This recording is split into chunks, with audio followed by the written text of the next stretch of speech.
주일에 비가 내립니다. 주일에 예수님이 부활하셨습니다. 아마 주일에 또 성령이 강림하신 것으로 봅니다. 성령의 비가 내려서 처음 복음을 듣는 자에게 성령의 세례가 임하고 또 식어진 우리 가슴에도 성령 충만함을 덧입길 기도합니다. 창문을 한 3cm만 조금만 열어 놓으십시오. 하나님하고 대화하는데 졸고 있으면 안 되잖아요. 지난주에 좋은 사람들이 있다고 해서 바람이 좀 통해야지 될 것 같습니다. 1장 8절을 함께 읽어 봅시다. 시작.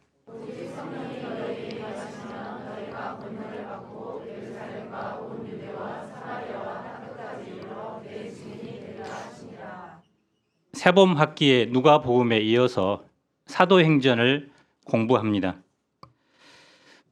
사도행전을 통해서 어려운 현실 앞에서 어떻게 하나님 나라의 복음이 역동적으로 확장되어 갔는지 배울 수 있습니다. 오늘 본문은 특별히 새 시대를 맞이하는 사도들이 어떻게 준비되었는가 보여줍니다. 제1부 내 증인이 되리라. 사도행전의 첫 번째 메시지가 무엇입니까? 1, 2절을 자매님들이 읽어봅시다. 시작. 데오빌러여, 내가 먼저 쓴 글에는 물을 예수께서 행하시며 가르치시기를 시작하신부터 그가 택하신 사도들에게 성령으로 명하시고 승천하신 날까지 이를 기록하였노라.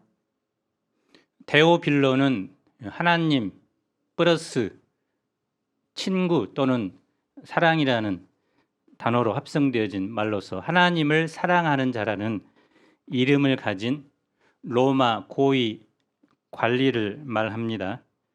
또 한 개인을 말하면서 하나님을 사랑하는 모든 성도들을 가리키기도 합니다. 누가는 먼저 쓴 글 누가복음에서 예수님께서 이 땅에 오셔서 행하셨던 일들, 사역, 그중에 십자가와 부활, 그리고 승천까지의 일을 기록했습니다. 그분이 택하신 사도들에게 성령으로 명령하시고 특별히 승천하기 전까지 계속해서 가르치십니다. 사도행전은 예수님의 승천으로부터 시작됩니다. 예수님은 승천을 전후하여 이 땅에서 사역을 끝맺고 이제 하늘에서 사역을 시작합니다. 예수님이 승천하신 후에 주도적으로 구원의 역사를 이루신 분이 바로 성령입니다. 그런데 그 성령은 제자들, 사도들을 통해서 이루십니다. 3절을 형제분들이 읽어봅시다. 시작.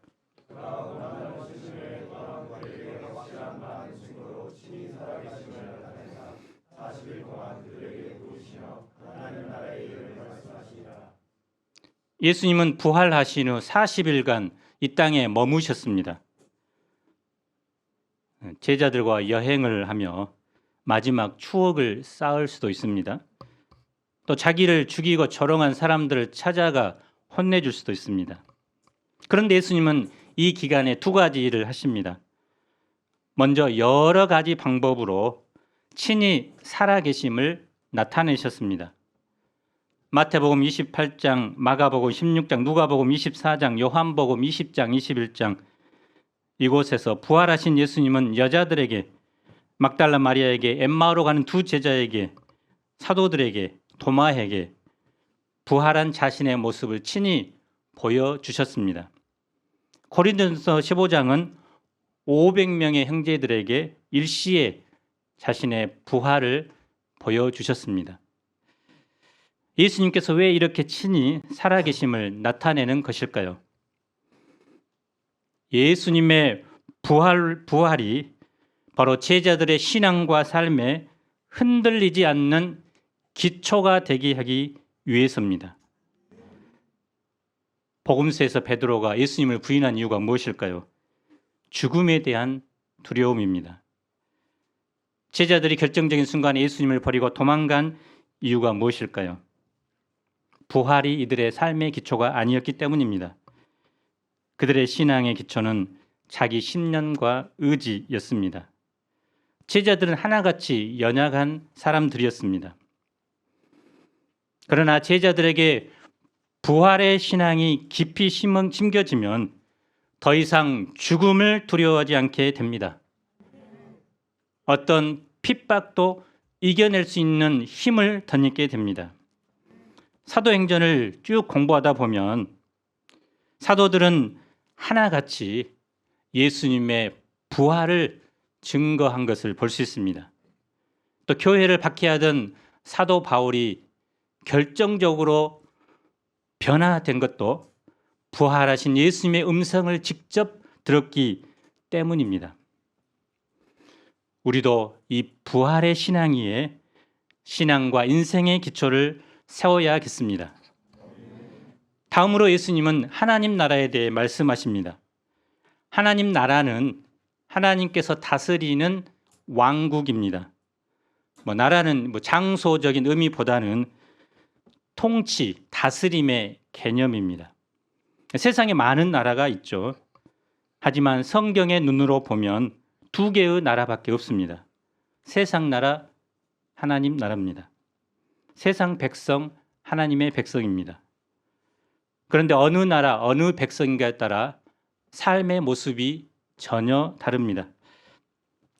공생애를 시작하면서 예수님의 첫 메시지가 무엇이었을까요? 때가 찼고 하나님의 나라가 가까이 왔으니 회개하고 복음을 믿으라. 예수님의 가르침의 중심 주제는 하나님 나라였습니다. 우리가 어떻게 하나님 나라에 들어갈 수 있는가?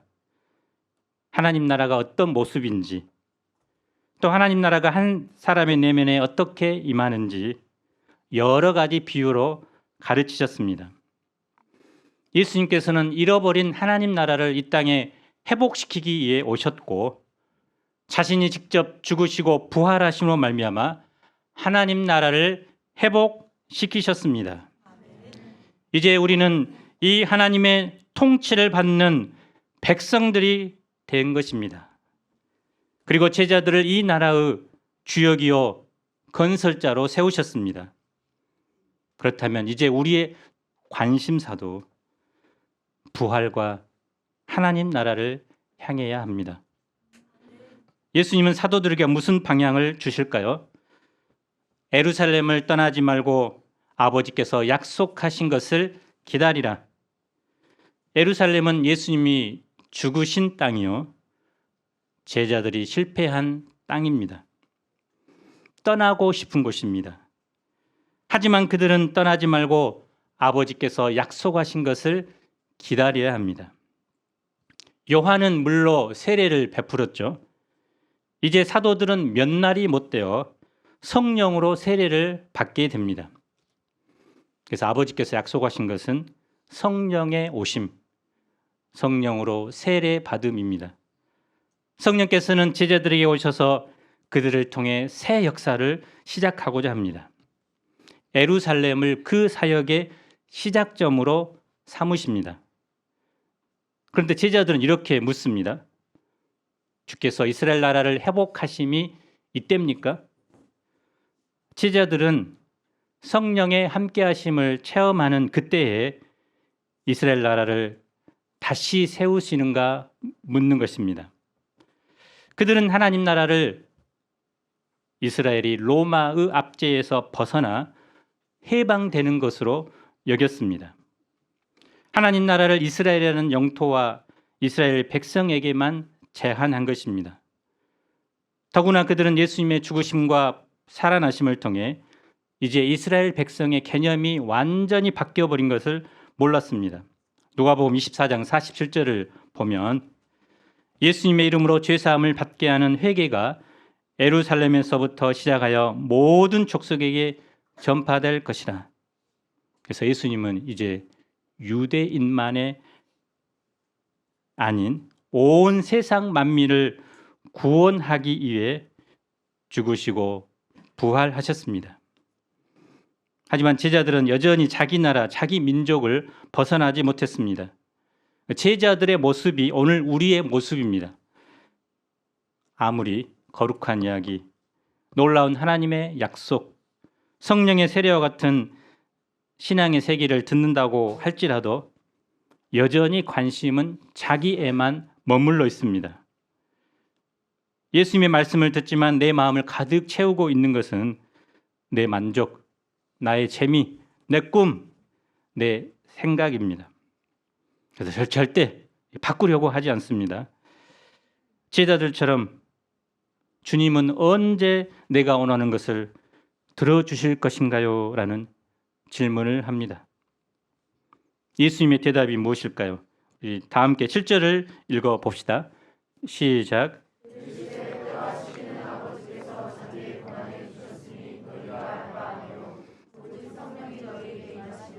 네, 7절까지인데요.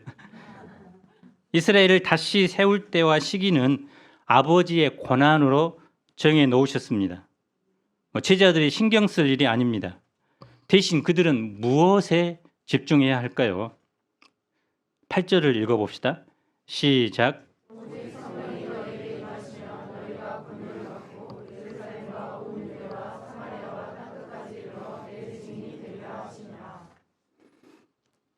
이 말씀이 구약의 애언을 예수님께서 이제 총합해서 말씀하셨고 사도행전 2장에서 이 약속이 드디어 성취되고 2장 후반부부터 적용이 됩니다. 이 말씀의 소리는 세 가지를 생각해 볼 수 있습니다. 첫째는 성령이 너희에게 임하시면이라는 말입니다.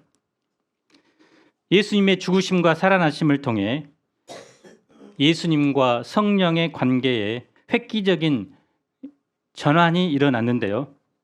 그동안 하나님의 나라의 일은 육신을 입고 세상에 오신 예수님을 통해서 일어났습니다. 그런데 이제부터는 하나님 나라의 일은 성령을 통해서 일어난다는 것입니다. 그러므로 제자들은 이 성령의 오심에 집중해야 합니다. 성령이 오시면 권능을 받습니다. 죄악을 이기는 권능, 악한 세력을 몰아낼 권능, 기적을 베풀 권능, 핍박과 유혹을 이길 수 있는 권능을 받습니다. 그래서 이제는 제자들은 자기 능력으로 일하지 않고 성령의 능력으로 일해야 합니다. 그래서 사도행전의 또 다른 이름은 무엇입니까? 성령 행전입니다. 둘째는 이 땅끝까지입니다. 땅끝이란 표현은 이사야서 49장 6절에 나옵니다. 한번 읽어볼까요? 시작.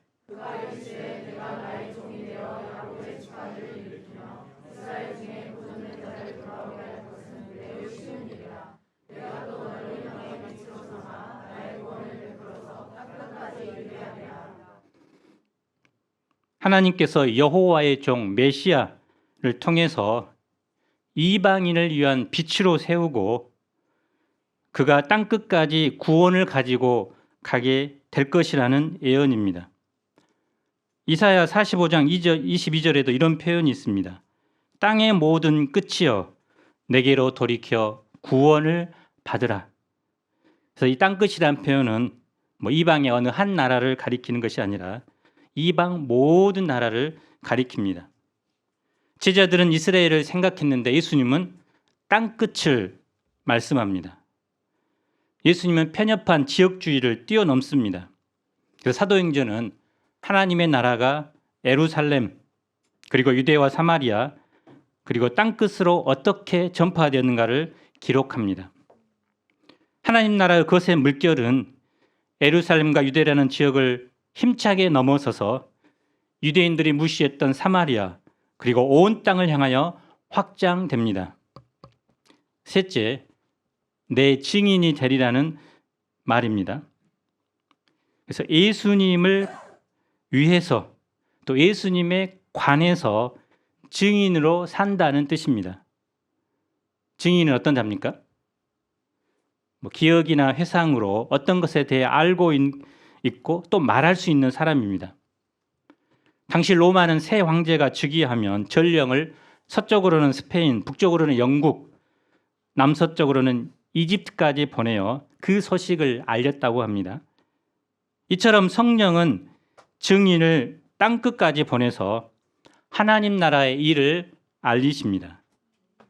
그러니까 증인은 예수님을 모르는 사람이 예수님을 알고 믿도록 돕고 또 예수님을 알지만 확신이 없는 사람에게 확신하도록 돕습니다. 증인은 세상 사람에게 하나님의 나라가 임하도록 힘씁니다. 그래서 하나님 나라의 전파와 확장은 군인에 의해서 아니라 증인으로 인해서 이루어집니다. 지금 제자들이 힘쓸 것은 이제 무엇입니까? 증인으로 사는 것이죠. 그런데 증인은 보고 체험했다고 해서 그냥 되는 것이 결코 아닙니다. 가끔 이 건널목을 지나다 보면 어떤 현수막이 걸려 있죠? 목격자를 찾습니다. 분명히 본 사람이 있을 텐데 잘 나타나지 않는다고 합니다. 귀찮기도 하고 또 자기 일이 아니라고 생각하기 때문입니다. 오늘날 예수님의 증인은 누구입니까? 여기 앉아 계신 나입니다. 우리는 고대 문세에 나오는 허구 인물이나 역사수로 사라진 영웅을 전파하는 것이 아닙니다. 우리가 전파하는 예수님은 죽음에서 부활하신 주님입니다. 우리가 전파하는 복음은 죄로 죽은 자를 살리는 복음입니다. 8절의 초점은 성령의 오심 그 자체에 있지 않습니다. 성령의 오심의 결과에 있습니다. 성령께서 오시는 최종적인 결과는 그의 제자들이 땅끝까지 이르러 예수님의 증인이 되는 것입니다. 그래서 제자들의 이런 증인의 사역은 예수님께서 이 땅에 하셨던 사역의 연장입니다. 치열한 삶의 현장 속에서 어떻게 하나님 나라의 증인이 될 수 있을까요? 우리도 연약한 제자들의 모습과 별반 다름없습니다. 그래서 구원의 은혜는 크지만 여전히 세상 유혹에 약하고 자기 문제에 벗어나지 못할 때가 많습니다. 마음은 주님을 위해 살고 싶지만 자기 하나 감당하는 것도 쉽지 않습니다. 캠퍼스에 나갈 시간도 부족하고 열정도 예전 같지 않습니다. 그러다 보니 점점 증인된 삶을 사는 것에 부담이 됩니다. 그런데 오늘 말씀을 보면 우리가 증인의 삶을 잘 살지 못하는 것은 나의 능력이나 현재 형편의 문제가 아닌 것을 알 수 있습니다. 시간이 없기 때문도 아니요, 부르심의 문제도 아닙니다. 예수님이 말씀하셨습니다. 오직 성령이 너희에게 임하시면 너희가 권능을 받고, 그래서 우리에게는 성령께서 주시는 능력이 필요합니다. 성령의 능력이 내게 있다면 상황이 문제가 되지 않습니다. 또 말주변에 문제가 되지 않습니다. 학생이나 학사냐가 문제가 되지 않습니다. 요즘 말로 중요한 건 꺾이지 않는 마음, 중꺾마입니다. 그러나 더 중요한 것은 성령께서 오셔서 우리 마음을 다스리는 중성마입니다. 성령께서 오심으로 성령의 능력을 덧입을 때 우리는 모든 한계를 극복합니다. 성령은 이미 오셨습니다. 보혜사 성령으로 나를 도우십니다. 우리는 내 안에 거하는 성령의 소원과 뜻을 무시하지 말고 성령의 음성이 들릴 때 곧바로 순종해야 합니다. 순종하는 사람에게 성령께서는 놀라운 역사를 이루십니다. 내 힘과 내 능력이 아니라 성령의 이끄심과 능력으로 살아갈 때 우리는 증인의 삶을 삽니다. 그런데 이것은 비단 증인의 삶을 사는 것에 그치지 않습니다. 성령은 전지하신 분입니다. 모든 것을 아신 분입니다. 전능하신 분이십니다. 능력이 한계가 없는 분이십니다. 성령이 임하면 우리는 학과 공부에서도 탑이 될 수 있습니다. 직장에서도 고속 승진이 가능합니다. 가정 생활에서도 행복이 넘쳐납니다. 삶의 모든 부분에서 탁월해지게 되고 승리의 삶을 삽니다. 성령은 모든 지혜와 능력의 원천이기 때문입니다. 예수님은 이제 어디로 올려져 가십니까? 9절을 봅시다. 예수님은 제자들이 보는 가운데 하늘로 올려져 가십니다. 구름이 그분을 가리어 보이지 않습니다. 제자들은 자세히 하늘을 쳐다봅니다. 너무나 허탈합니다. 예수님이 가버렸으니 이제 앞으로 어떻게 살아갈까 막막합니다. 그때 흰 옷 입은 두 천사가 그들 곁에 서서 말합니다. 갈릴리 사람들아 어찌하여 서서 하늘을 쳐다보느냐. 너희 가운데서 하늘로 올려지신 이 예수는 하늘로 가심을 본 그대로 오시리라. 예수님은 하늘로 올라가신 그 모습 그대로 다시 오십니다. 공중 재림입니다. 이단들처럼 예수님의 영이 임했다거나 어느 날 갑자기 재림했으라고 말하는 사람들은 예수가 아닙니다. 예수님은 불신자나 신자나 예외 없이 저분이 바로 예수님이구나 알 수 있도록 오십니다. 그래서 예수님 만나러 다른 데 찾아가면 안 됩니다. 철임하신 예수님이 이 땅에 오셔서 우리에게 구원을 허락해 주시고 땅끝까지 증인이 되리라는 사명을 주셨다면 다시 오시는 예수님은 우리의 인생을 결산하고 잘하였다 착한 종이여라며 상급을 주실 것입니다. 그러므로 이제 우리는 하늘만 쳐다보지 말고 다시 오실 예수님을 기대하면서 오늘도 삶의 현장에서 예수님의 증인으로 살아갑시다. 제2부 기도에 힘쓰더라. 제자들이 감람산에서 예루살렘으로 돌아옵니다. 저도 열흘간 2월에 성지 순례를 감람산 호텔에서 예루살렘이 호원이 내다 보이는 걸어가도 금방 갑니다. 안식일에 충분히 걸어갈 수 있는 이 거리입니다. 그들은 예수님께서 예루살렘을 떠나지 말라라고 하는 그 말씀에 순종합니다. 그들은 자기들이 머물던 마가의 다락방으로 올라갑니다. 그곳에서 무엇을 할까요? 우리 14절을 다 함께 읽어봅시다. 시작.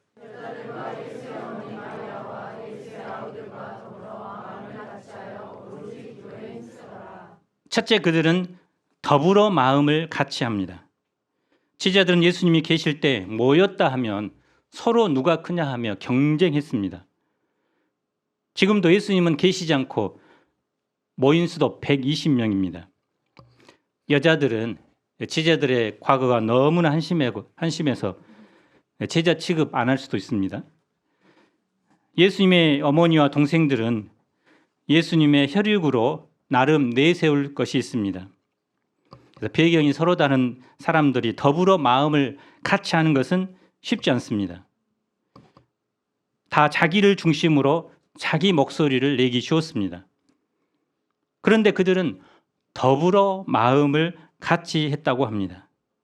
그래서 예수님이 승천하신 후 두렵고 막막한 장례 앞에서 서로에게 힘이 되고자 한 것입니다.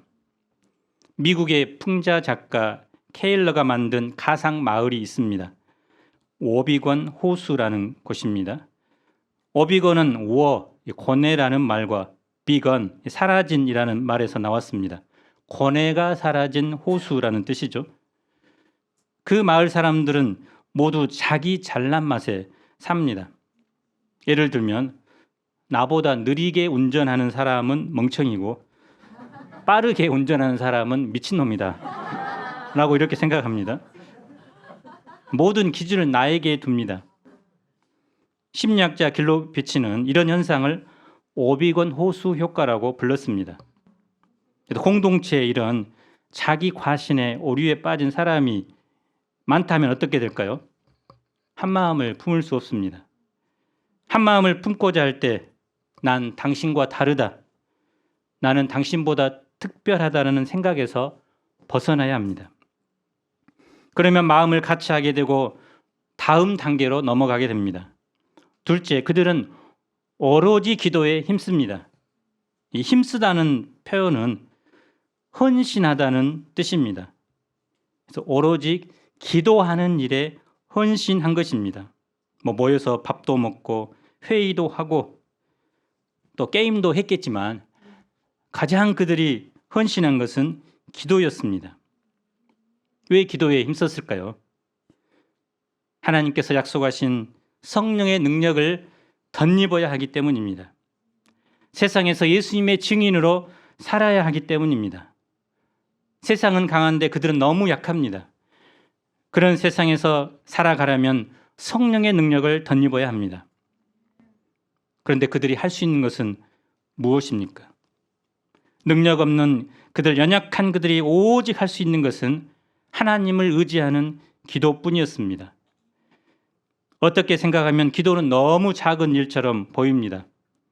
하지만 그 작은 일처럼 보이는 기도는 장차 일어날 영광스럽고 놀라운 생명사역의 근원이 되었습니다.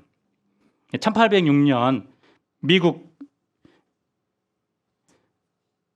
윌리엄스 대학의 사무엘 밀즈는 어느 날 정원에서 학생들과 모여 기도를 시작했습니다. 그런데 갑자기 막 소나기가 내렸습니다. 그들은 기도하던 중에 성령의 감동으로 세계 선교의 비전을 품었습니다. 비가 오제 건초더미 속에서 기도를 합니다. 그래서 건초더미 기도회라고 부릅니다. 그래서 이것은 미국 학생 선교 운동의 시작이 되었습니다. 미국에서는 요즘 이 켄터키 주에 있는 작은 기독교 대학 에지베리 대학에서 부흥의 불길이 타올라 주목을 끌고 있습니다. 그래서 기도와 찬양, 예배의 불길이 타올라서 1000명이 모이기 시작했다고 합니다. 그 부흥의 열기를 경험하고자 다른 도시, 심지어는 다른 나라에서도 찾아오고 있습니다. CNN, 폭스뉴스 등 미국의 주요 방송사까지 와서 취재를 해갔습니다. 그런데 이 부흥의 역사 이면에는 소수의 기도하는 사람들이 있었습니다. 2023년 2월 8일에 수요 예배가 끝난 후에 19명의 대학생들이 남아서 기도하기 시작했다고 합니다. 우리도 수요 예배 학생들이 19명은 됩니다. 그런데 그 이전에 말레이시아 출신의 홍투 리오우 교수가 수년 전부터 기도로 영적 환경을 예비했다고 합니다. 그는 골판지에 회개하고 예수님을 믿으라 천국이 가까이 왔느니라는 글을 써서 대학 주변에서 기도하고 전도하는 삶을 살았습니다. 주님은 그들의 기도를 기뻐하고 이제 때가 되자 강력한 성령의 임재로 응답한 것입니다. 오늘 우리가 할 수 있는 것이 무엇일까요? 마음을 같이 하고 기도에 힘쓰는 것입니다. 성령께서는 지금도 기도하는 사람을 통해서 하나님의 나라를 확장하고 계십니다. 조선대 에즈베리의 역사가 일어나기를 기도합니다.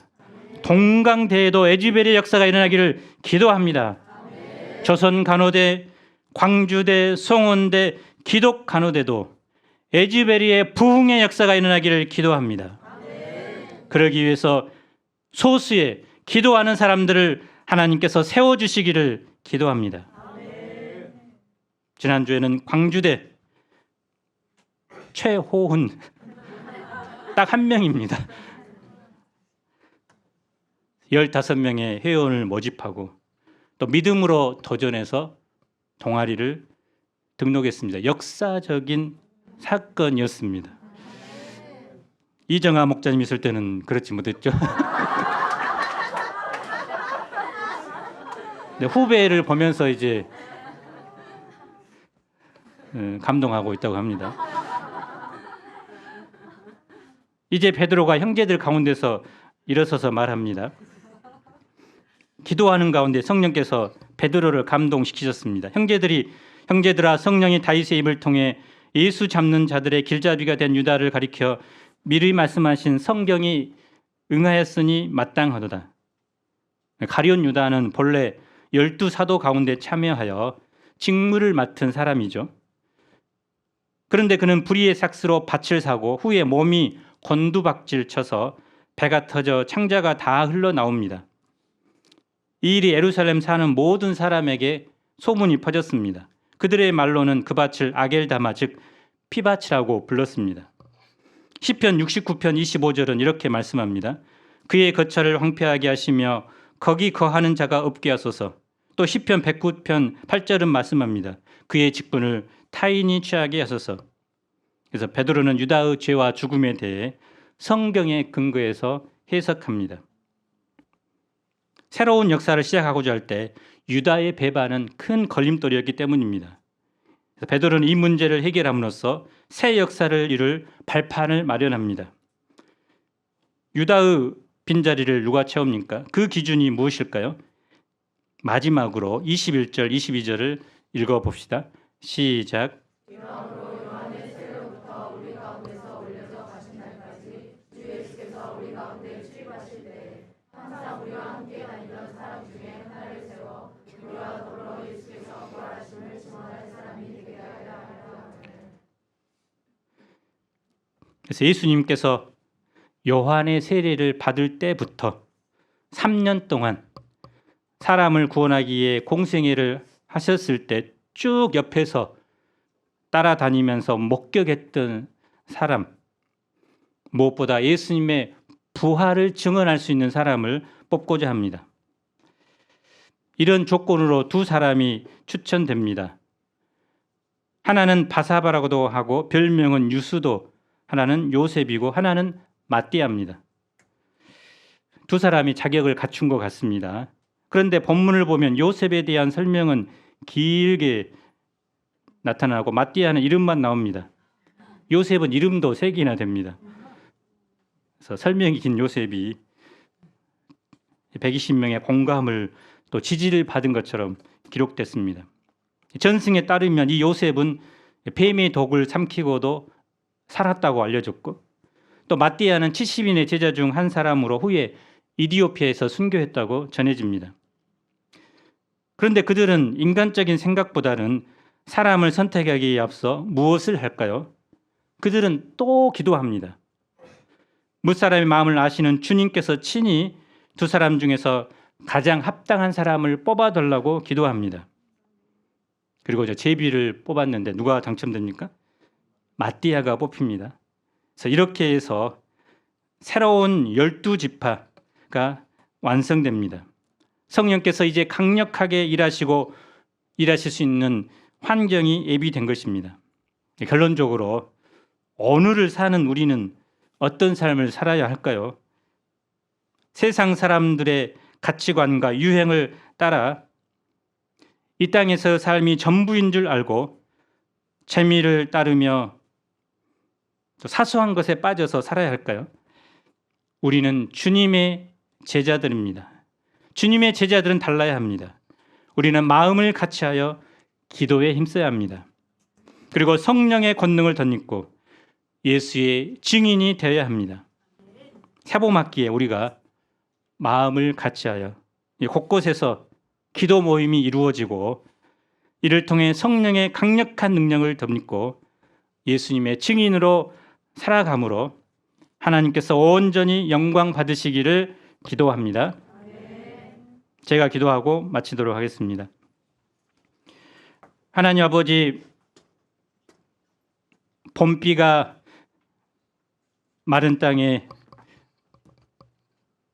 적심으로 가뭄이 해소되듯이 우리에게도 약속하신 성령의 단비를 내리셔서 우리에게도 성령의 권능을 덧입혀 주시고 우리가 속한 캠퍼스, 가정, 직장에서 더 나아가 땅끝까지 예수님의 증인의 삶을 살아가도록 축복하여 주옵소서. 무엇보다 우리가 더불어 마음을 같이하고 오로지 기도에 힘쓰므로 에즈베리 대학 같은 성령의 역사가 우리 가운데도 동일하게 일어날 수 있도록 축복해 주시기를 기도합니다. 예수님 이름으로 기도합니다. 아멘.